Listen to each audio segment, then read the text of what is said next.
Okay, let me start off with the question on leaks, and I know you had asked specifically about the Prime Minister in the President's meeting yesterday.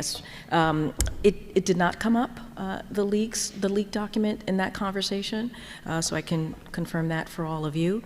As far as our relationship with that came from Antonello on our relationship with allies, and we have said this before. My NSC colleague was asked this question, and I believe my DoD colleagues, Department of Defense colleagues, also answered this question as well throughout the week. Is that we have U.S. officials who are engaging with allies and partners at high levels on having these conversations. We're just not going to read out any private conversations, so I'll leave it there. Go ahead, Mary.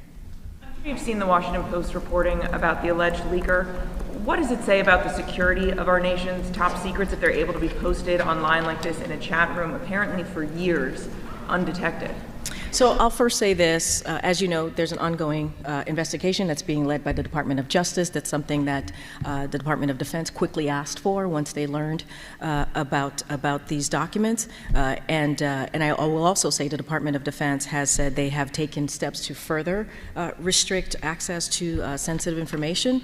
Look, we are certainly reviewing the national security implications of the disclosure, and I can add that to mitigate the impact the release of these documents have on our U.S.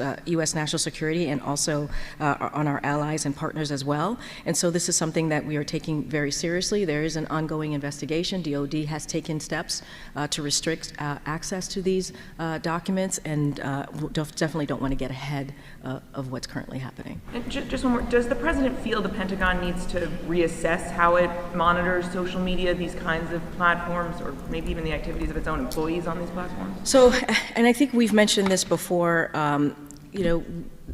this is something for the intelligence community. They have conversations clearly at that level. Don't want to get ahead of that, and just want to be very careful here. We do believe that social media companies have a responsibility to their users and to the country to manage the private sector infrastructure that they create and now operate.